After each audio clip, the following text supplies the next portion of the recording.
about the 2024 election, and that is this: Trump is still winning comfortably in the national race, although maybe slightly less far ahead than he was just a month and a half ago.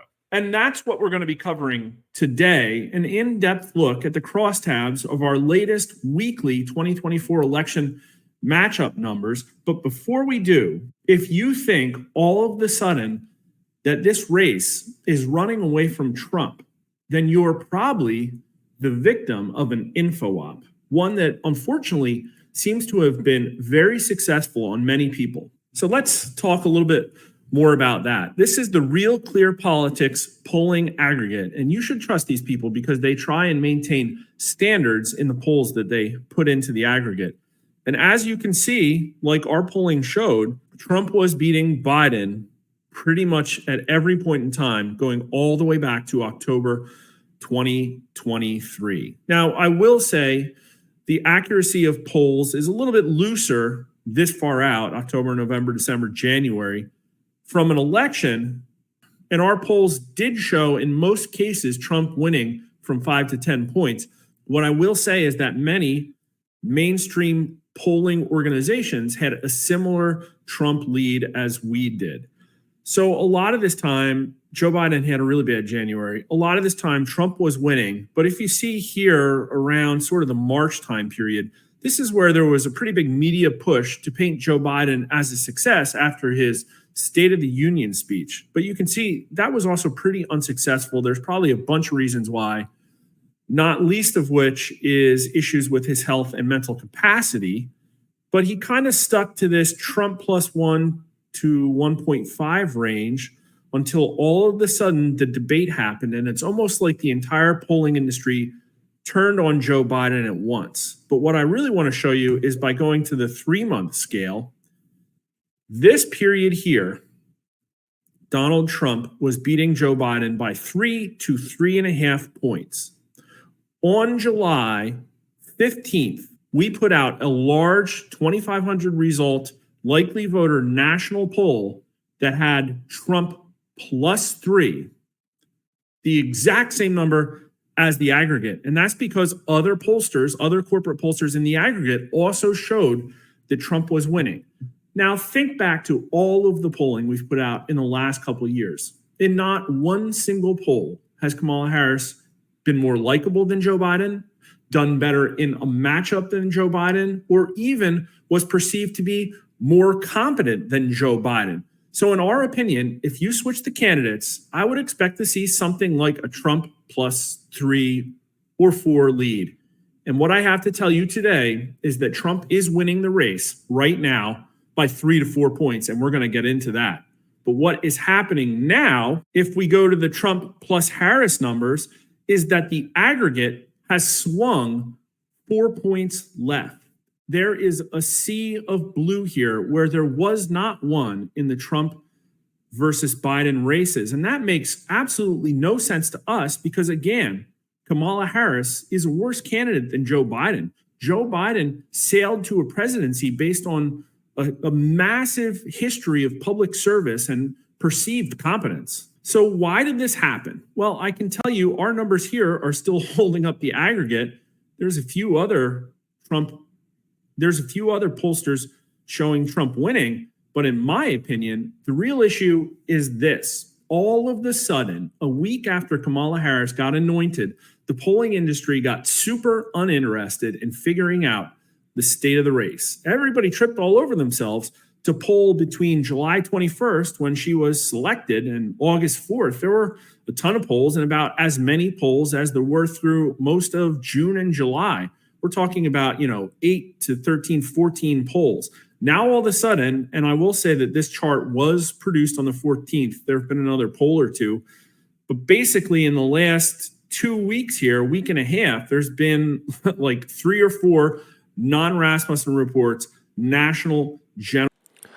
Look, people, I've got the perfect prescription for all of us Trump lovers, for all of you conservatives that back Donald Trump, all MAGA people, all you Democrats, anybody that's out there, Republicans, conservatives, independents, doesn't matter.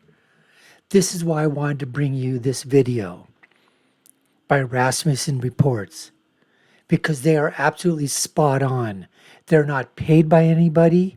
If they don't do the right job, if they're off by whatever is going to happen, I mean, they will lose their business model. They cannot afford to be wrong. They don't have to manipulate.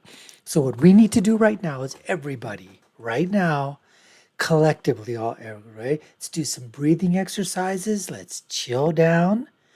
Let's bring the temperature down. Everything is going perfectly fine.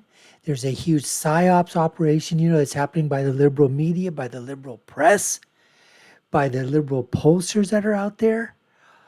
It's hard, but we just gotta, breathe in, breathe in, breathe out, breathe in, hold it, breathe out. One more time. Breathe in through the nostrils. Exhale. Doesn't that make you feel much better? Certainly does, folks. At least it makes me feel a lot better. But the thing is he was talking about here from Rasmussen. What the heck is going on here? In the last 15 days, no major huge polls other than Rasmussen is going out there and doing something daily with likely voters, not just registered voters, but likely voters. It's as if they're trying to keep that narrative alive of the Kamala bump. But there was no such thing. And then remember the New York Times Siena poll that so many outlets reported, even Fox News and a lot of Republican pundits and people that, we feel more on the conservative side, doom and gloom. Oh, Trump is down by 4 in Wisconsin, down by 4 in Pennsylvania, down by 4 in, Michigan. Folks, you've got to I know it's hard, but just take a look. There was a poll out there. Somebody had a poll. I don't know who it was that dropped it. That Trump is only ahead by 3 to 5 in Florida. A similar poll just said Trump was ahead in Georgia by 5. Folks, if he's ahead in Georgia by 5, how could he only be ahead by 3 to 5 in Florida? It doesn't even make any sense. What we're seeing here is a full-scale onslaught by the liberal media, where in this case, they realize that Kamala Harris has no way to win and they need to artificially boost. This is like 2016 where the media actually thought that Hillary Clinton was going to win. And the polling was coming out, and that was a psyops operation of its own. But here's something to remember too, folks. And this is something that on this day today, the 15th of August, 2020, Joe Biden was ahead by 7 points. Hillary Clinton in 2020 on this same date was ahead by almost 7 to 8 points. Today, if you take a look at the RCP average, it shows Kamala not even, let's just call it, she's up by 1. In other words, Donald Trump is stronger today, folks. I'm telling you, he's stronger today than he has ever been in 2016 or 2020. You want to take the numbers as they are, that's fine. But in other words, +7, +8, 8 years ago, +7, +8 Democrats 4 years ago. That's where they were at. They're up +1 now. They've dropped 6 to 7 points. He's doing 6 to 7 points better. If you're to believe RCP. Remember, RCP has a bunch of outliers inside there. Anyways, let's continue with Rasmussen Reports, and you're going to get a bird's eye seat into why, don't worry, Trump at this moment is winning. So just sit back, breathing exercises.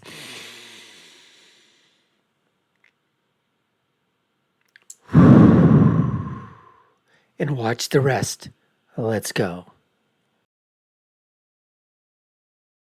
Almost like the entire industry went right into the field as soon as Kamala Harris was getting her bounce, liked the results they got, and then said, I think we're done here. And that's been pretty effective because what it's allowed them to do is flip the betting market because it's trading on old information. It's also allowed them to be very selective about what gets put into the national news media cycle. You can look at what happened last Sunday with the carefully selected 3 states that New York Times Siena put out that everybody was freaking out about. But at the end of the day, there have not really been that many polls put out. And in fact, in the last couple of polls that put out, we've put polls out showing Trump up. Fox News has put polls out showing Trump up. It's really not a clear Kamala Harris is leading narrative as the mainstream media would have you believe. And in our opinion, that's election interference. It extends to some extent to state polling as well. I took the time to count all of the state polls that were released on Real Clear Politics. And in the first 13 days of August, I picked 13 because their history only went back 13 days into July. In the first 13 days of August, there were only 28 state polls released, but in the last 13 days of July, there were 73 state polls released. And that's a really fascinating context when you see things like the fact that 2 pollsters just totally randomly decided to release results from Florida. And I will say that they looked like pretty low energy polls that showed that Donald Trump was winning by only 3 to 5 points. To me, that looks like a crazy coincidence in an environment where very few state polls are being put out. Why did people randomly decide to go into Florida all of a sudden? And it's not like there's been a news hook that Trump is hurting in Florida. And here's the deal. The last time we went into the swing states, I showed Trump up 5 in Georgia. There is no scenario where Trump is up 5 in Georgia and he's only up 3 to 5 in Florida. Here's another thing to look at. Let's go back to the aggregate here.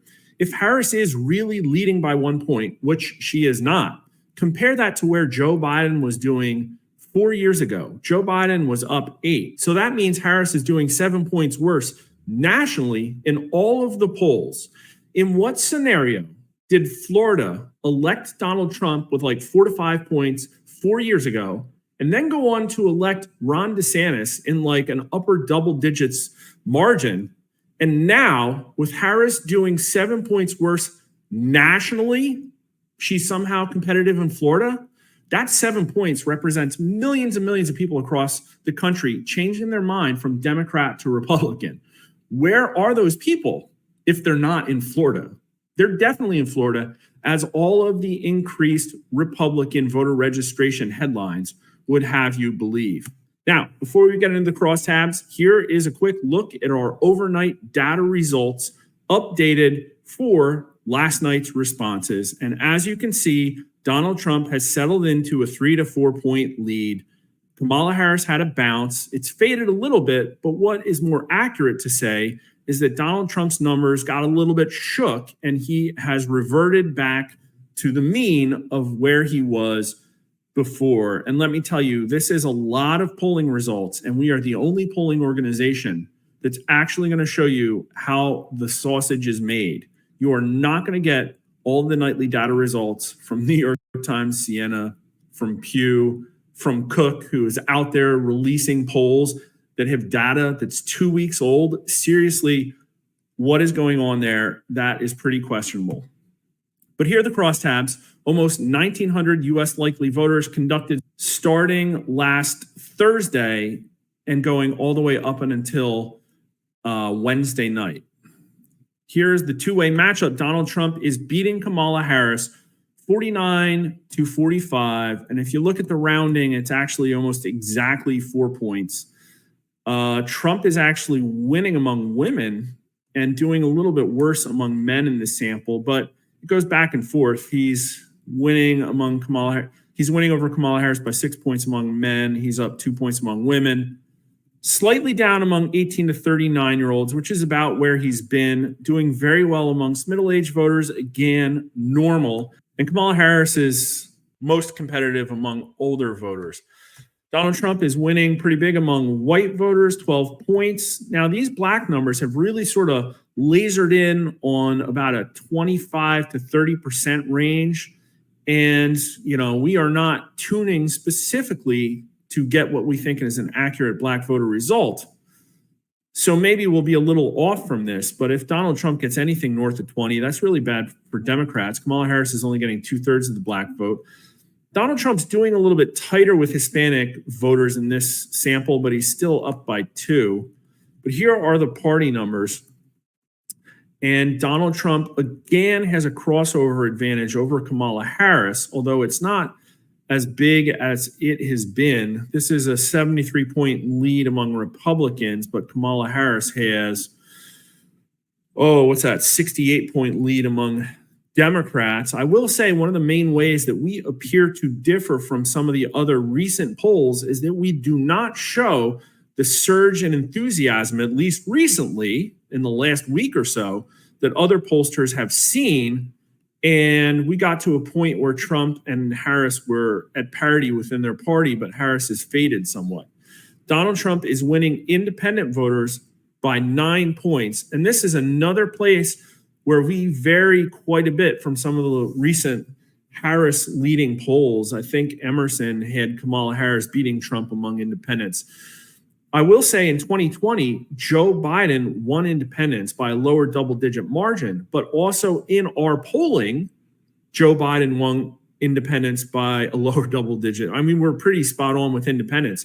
We have not changed our methodology. That's one of the reasons that us telling you we are not liars is important. People are doing underhanded tricks with their weighting, with their sample methodology to get a shift that they want in the polling. All of them? Probably not, but some of them, and some of them get cherry-picked by the mainstream media. I have not shifted weightings between Biden and Harris. We have only slightly shifted weightings since the 2020 election. We have not changed our methodology in any particularly major way. So in our polling, independents have completely changed their mind in the last 4 years. Here are the multi-way numbers, and Donald Trump is still winning by 4. It's actually closer to 3.5. I think it was just over it. So it's right in the middle of a 3 to 4 point lead that Donald Trump has. Kennedy's back up to 4 from 3. But it's still a really bad performance for him. And like we've said, none of these third-party candidates are really compelling for anybody. And it doesn't look like the multi-way matchup is really changing the results that much. It's moderated middle-aged voters a little bit. White voters are about the same. Black voters are a little bit less for Trump. Hispanic voters are now more for Trump than they were in the previous question. The crossover situation is about the same, and independents are now winning by 9 points. Oh, they're still winning by 9 points. RFK. So just to say, folks, independents in the crosstabs, whether it's a 5-way matchup with the other candidates or it's just between Kamala and Trump, he's winning independents by 9 points, folks, by 9 points. He's winning blacks, as he was saying here, somewhere in the mid-20s. Anything north of 20 is going to be absolutely great. If it's just a head-to-head matchup, he's up by 2 in Hispanics, but he's up by 7 if you include a 5-way. Folks, as I said before, look at all the other polls that are out there, right? Watch what's going on, but come back to the fact and just ask yourself, what do these mega conglomerate pollsters who've got millions and millions of dollars that are coming from the New York Times, that are coming from Siena, that are coming from colleges and universities, that are getting tons of grants, whether from federal grants or state money or from wherever they're getting it from, and have the means and necessary to put out these polls. You know what they're doing now, folks? They're saying they're going to change the methodology and they're going to go to online polls. So they're increasing the respondents that are online, decreasing respondents from mobile cells, and decreasing respondents from landlines. Why? because they can get artificially inflated numbers for Kamala Harris. Remember when they said, oh, when Trump was talking about the online polls, they said they just have to take a look at where is it that the liberal media goes to when they're against it. Oh, wow. If you follow that lead, you know what? Online internet polls, you can't trust those things. Donald Trump's telling you to look at something that's completely wrong. They're skewed. People are voting 5, 6, 7, 8, 10 times. They're hitting that button. Can't trust those online polls. Now, all of a sudden, with Kamala Harris, it's perfectly fine to go ahead and do that. Anyways, let's continue. K is down to 5 points among independents, only 7 points among 18 to 39-year-olds, 6 points among Hispanics. These numbers are all really bad for him. And somebody asked, a lot of people ask over and over, who does Kennedy hurt more? It's hard to say who he hurts more just by being in the race. But people who say they would vote for Kennedy in the multi-way matchup, in the previous question, 37% of those people voted for Donald Trump and only 20% voted for Kamala Harris. So basically, it's like a 1.5 that he takes from Trump and a point from Kamala Harris. Not a huge impact either way. And if you've been paying attention to the news, there was a report that came out that he actually... And that's important to know. If it's about the same, 1.5, 2 to 1 or whatever, we still have a long way to go, 3 months. And what happens if RFK decides to drop out and throw his weight, to Trump? Because there's been speculation out there and there's been stuff again, which RFK has completely refuted, that he went to the Kamala Harris team and asked them that he would throw them their support in return for a cabinet position. That's what's being reported, folks. Anybody can go out there, and the people there in the news media, they can make this stuff up every single second of every single day. They can just drop things out there. Sources closest to me said, a source from the White House, a source from this campaign mentioned, all this stuff is going on. It's just a whirlwind of rumors and innuendo and fake news, basically. Went to the Democrats for a cabinet position, which I could have told you, and I probably did tell you in a previous video, makes absolutely no sense, because his life's work with vaccine skepticism and government accountability message does not at all fit with the modern mainstream Democrat machine. I rest my case. The next couple of months is going to be like, I'm confident in what we're putting out, and I'll always be tweaking it to try and make it more accurate. We've been thinking about going to a D+3 weighting. Yeah, maybe I'll test it and see what happens. But it looks like for now, look, we've had a switcheroo presidential assassination attempt, interesting new vice presidential picks, and really it hasn't changed the race practically at all in our numbers. The fact that it's changed everybody else's numbers should be perceived as very suspect. And if you want to check it out on our Twitter feed right now at Rasmussen_poll, we just got a really great clip I did, retweeted by Cat Turd, which says in not so many words as this video, the exact same thing. The mainstream corporate media has been caught red-handed time and time again, shilling for the establishment. Why should their pollsters, by extension, be any different? If you have any... No doubt about that, folks. No doubt about that. And by the way, Mark Mitchell, the M&M guy. There you go, folks. M&M guy on Rasmussen Reports. Anyways, folks, we appreciate you taking the time to watch. You've been watching the Dr. Natsu Shake Show. Hope you enjoyed the video.